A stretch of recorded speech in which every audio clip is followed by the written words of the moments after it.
আল্লাহর দরবারে লাখো কোটি শুকরিয়া, আলহামদুলিল্লাহি রাব্বিল আলামিন। আল্লাহর কাছে এক সময় চাইতাম যে আল্লাহ আপনি আমার পায়ের নিচে একটু মাটি দিয়েন। তো যাই হোক, আলহামদুলিল্লাহ আল্লাহ আমার পায়ের নিচে একটু মাটি দিয়েছেন। আল্লাহর দরবারে লাখো কোটি শুকরিয়া, আলহামদুলিল্লাহ। আর এই তো আমার গাছ থেকে কাঁঠালের মুচি ছিঁড়ছি। কাঁঠালের মুচিগুলো দিয়ে আমার হাজবেন্ড ভর্তা করবে। তো আমাকে বলছে যে কাঁঠালের মুচিগুলো চিড়ে নাও। আমি, আমার মেয়ে এন্ড আমার হাজবেন্ড তিনজনে মিলে কাঁঠালের মুচিগুলো চিড়ে নিলাম। শিলপাটায় বেটে তেঁতুল দিয়ে ভর্তা করলে সেই মজা লাগে। সকাল থেকেই আমার হাজবেন্ড বালুর মাঠে তার অনেকগুলো কাজ ছিল, সেগুলো সেরে নিচ্ছে। আর তার জন্যই আমি আবার একটু দেখতে আসলাম। এসে দেখি উনি এখনো কাজ করছে। আর এই তো দেখেন উনি কাঁটাগুলো মাটির মধ্যে পুঁতে দিচ্ছিল।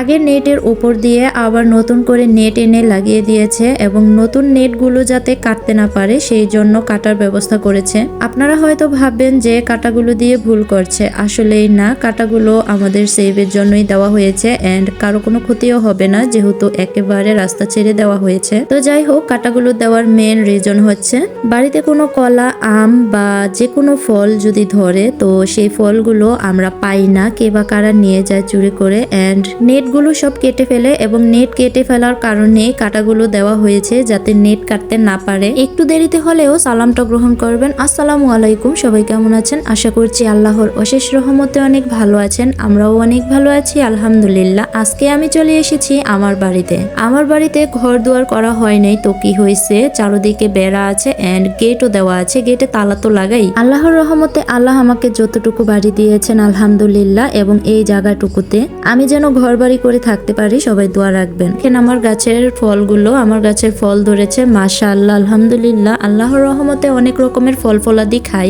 এখানে রামবুটান চারা ও 2টা লটকন চারা লাগানো হয়েছে, সাথে এর ফাঁকে ডেউয়া চারাও লাগানো হয়েছে। আমাদের এই বাড়িটার মধ্যে যেই নেটগুলো আগে লাগানো ছিল তার উপরে আবার নতুন করে নেট লাগানো হয়েছে। নেট লাগানোর মেন কারণ হলো নেটগুলো সব ছিঁড়ে ফেলে মাঝে মাঝে আগুন লাগিয়ে দেয় এবং গাছগাছালিগুলো পুড়ে যায়, তো সেই জন্য নতুন নেট লাগিয়ে আবার তার ফাঁকে কাটা গুঁজে দিয়েছে যাতে কাটার কারণে কেউ নেট কাটতে না পারে। রামবুটান চারা ও লটকন চারা লাগানো হয়েছে মুন্সিগঞ্জের একটা নার্সারি থেকে। সাফার আব্বু রামবুটান ও লটকন চারা এনে লাগিয়েছে। এখানে অনেকগুলো লেবু চারাও আছে মাশাআল্লাহ, আর মাঝে মধ্যে লেবুও ধরে, তবে ভাগ্যক্রমে পাই আবার পাই না। এই তো দেখেন ছোট্ট একটা আম গাছ, এই আম গাছটা আল্লাহর রহমতে একদিন অনেক বড় হবে। আর এই তো দেখেন গাছের লেবুগুলো, লেবুতে কিন্তু প্রচুর পরিমাণে গ্রান। আমার ভিডিওতে তো আপনারা দেখেছেন অনেক অনেক পেঁপে এবার খাওয়া হয়েছে, তো সেই পেঁপে থেকে কিছু বীজ লাগিয়েছিলাম। এখন আমি একটু বাড়তি ঘাসগুলো বেছে ফেলে দিচ্ছি। আর এই তো পাশে আছে সরিষা ক্ষেত, আর সরিষা ফুলগুলো দেখেন মাশাআল্লাহ কত সুন্দর। নেটের ভিতর থেকে ভিউটা দেখা যাচ্ছে না, তবে বাহির থেকে কিন্তু মাশাআল্লাহ অনেক বেশি সুন্দর লাগতেছে। সরিষা ক্ষেত কিন্তু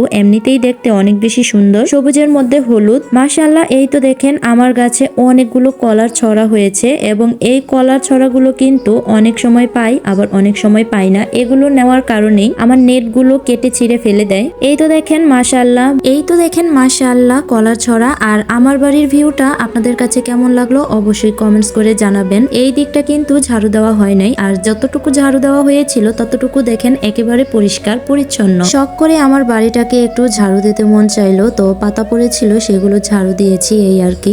আলহামদুলিল্লাহ এট ফার্স্ট আমার এই নতুন বাড়ির ভিডিওটা আপনাদের সাথে একটু শেয়ার করে দিলাম। এই তো আমার নতুন বাড়ির ভিডিও, এইখানে কিছু কাজ করা হচ্ছে। এবার বিদেশ থেকে এসে সাফার আব্বু অনেক কাজ করেছে, আগের বাড়িতে এবং নতুন বাড়িতে দুইটাতে মিলিয়ে অনেক কাজ করা হয়েছে। তার চলে যাবে সেহেতু সব কাজ আমাকে গুছিয়ে দিয়ে যাচ্ছে। চারদিকে নেট দিয়ে বেড়া দিয়েছে, আগেরটাতেও দিয়েছে এবং এই নতুনটাতেও চারদিকে বেড়া দিল। আল্লাহর দরবারে তাই তো আমি বারে বারে লাখো কোটি শুকরিয়া জানাই যে আল্লাহ আমাকে 2টা বাড়ি দিয়েছেন এবং এই 2টা বাড়ি আল্লাহর রহমতে আমি অর্জন করতে পেরেছি। আল্লাহর দরবারে লাখো কোটি শুকরিয়া জানাই আলহামদুলিল্লাহ। এই তো আমার নতুন বাড়ির ভিডিও আপনাদের সাথে শেয়ার করে দিলাম। আগের বাড়িটা তো অনেক ব্লগেই দেখেছেন। আমার হাজবেন্ড কিছুদিন পর চলে যাবে, তো সেই জন্যই কাজ কাম একেবারে গুছিয়ে দিয়ে গেল। আর এই তো এখানে একটা গাছ লাগাবে সেইটাই আমাকে দেখাচ্ছে। আমার বাড়িতে যখন আমি হাঁটি বা দাঁড়াই তখন একেবারে মনটা প্রশান্তিতে ভরে যায়, যে প্রশান্তি আমি অন্য কিছুতে পাই নাই। আমার হাজবেন্ডের ও আমার এই প্রশান্তির অনুভূতিটা একমাত্র আমার আল্লাহই জানে। কোথায় কিভাবে কাজ করতে হবে সেইটাই আমাকে একটু বলছিলেন। এই দিকে কয়েকটা সেলাই করতে হবে সেগুলো বলছিল। আজকে সারাদিনে আমার হাজবেন্ড অনেক কাজ করেছে। এখন আমরা বাসায় চলে যাব। সবাই ভালো থাকবেন, সুস্থ থাকবেন। Thanks for watching. Allah Hafiz.